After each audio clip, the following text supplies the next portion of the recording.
I think it's fair to say that 2020 has not turned out the way that any of us imagined.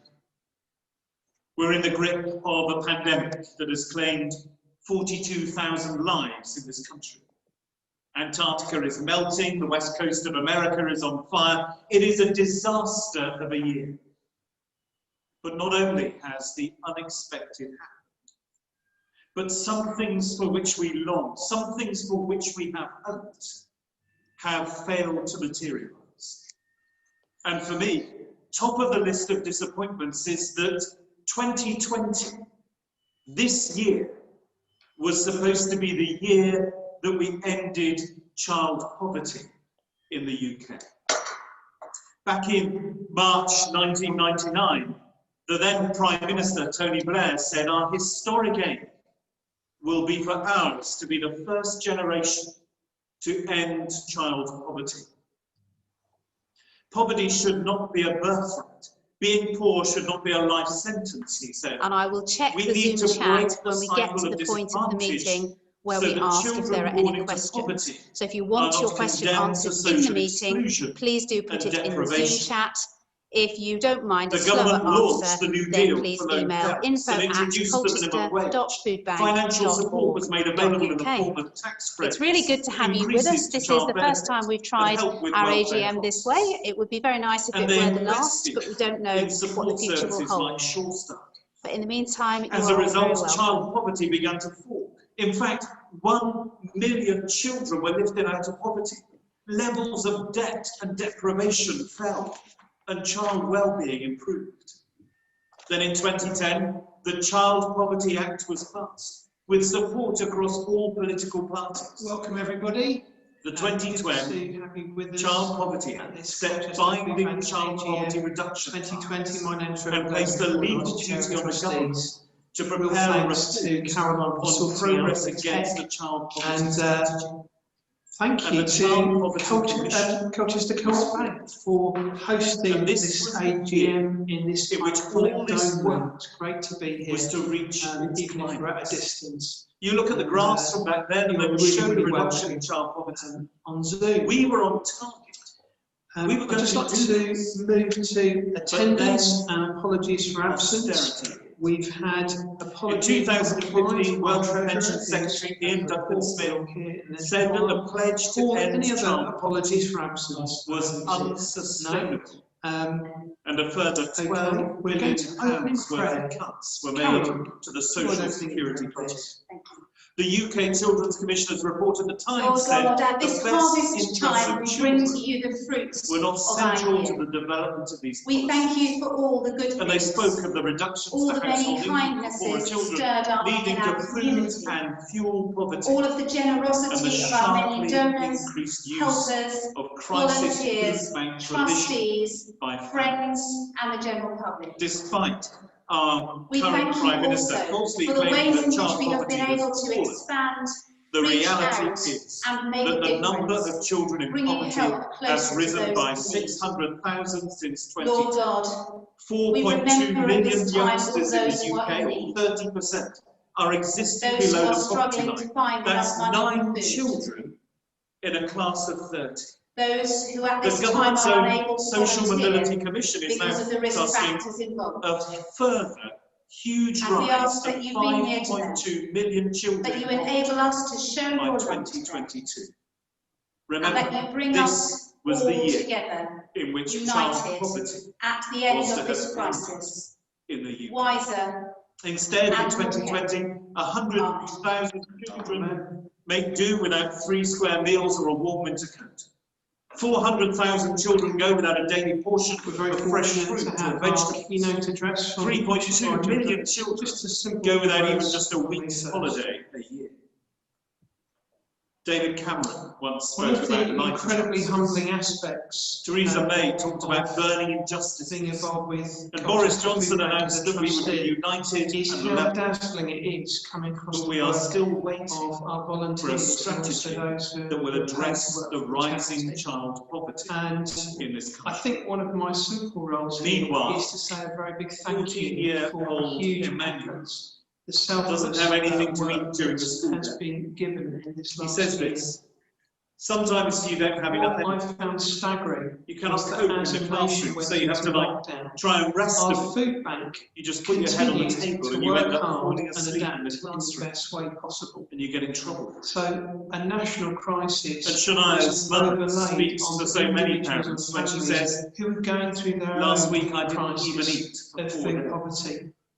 And I have to lie to my Together, kids and tell them for our I need AGM to in person so that they're okay. and online, we have so Because as much long to as be my grateful kids are for. eating, then I'm okay.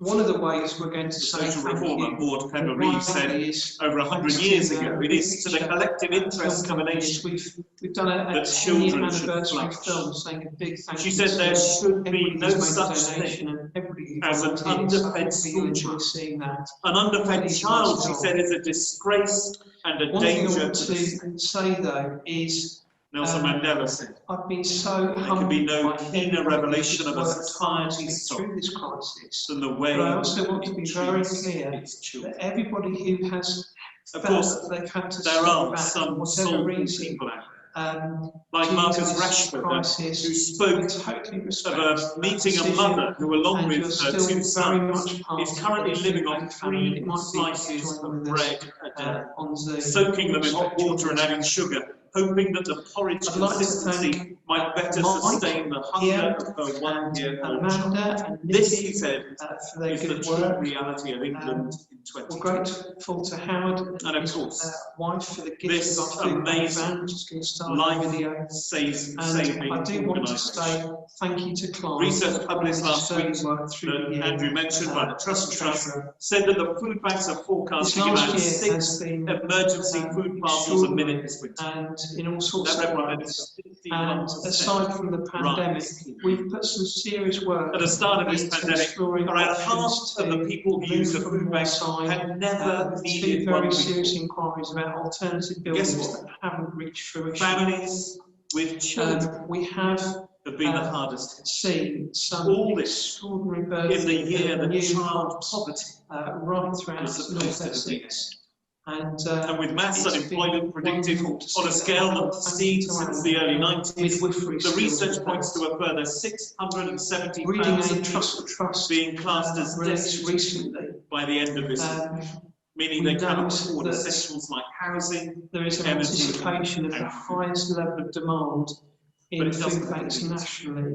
Back in the winter. summer of This would 2018, I equate dared to offer to the a government different some rule of advice 6, on where universal credit. 6 emergency The parcels press described it at the given out time every as a second stinging attack on across the the government. Trust network. But I this winter. genuinely wanted As to much offer as we some rightly suggestions celebrate as the to last things 12 that the months, government could the do next will to provide repair just some of the as much gaping challenge. holes in the fraying safety net of our benefits system.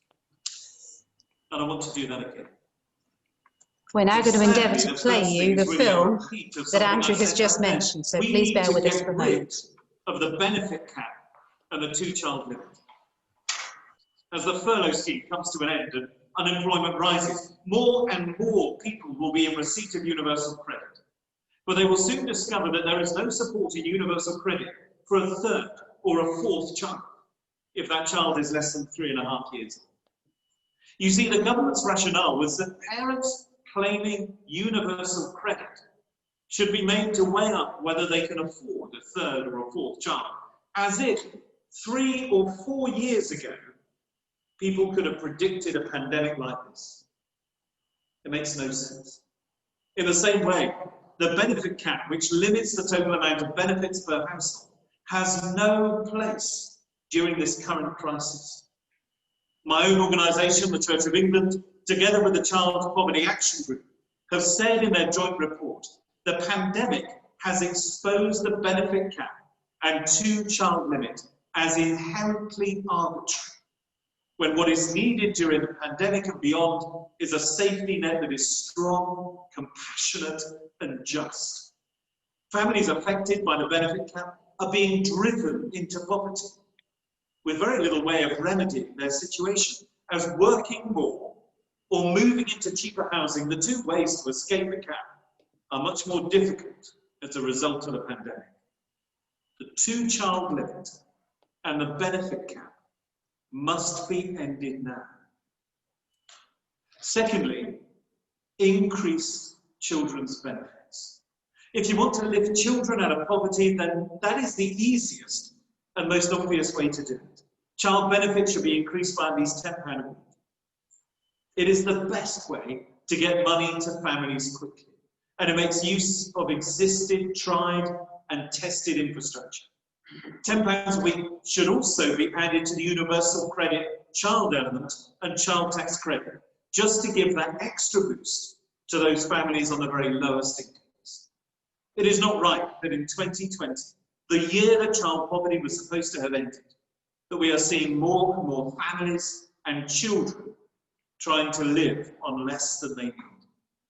And you know, for a chancellor who drinks from a reusable coffee cup that costs £160, a £20 increase in benefits can't seem that expensive. Or is it the case that we are content to live in a country where those who have much can have too much, and those who have little must make do with too little? Too little to live on, too little to survive.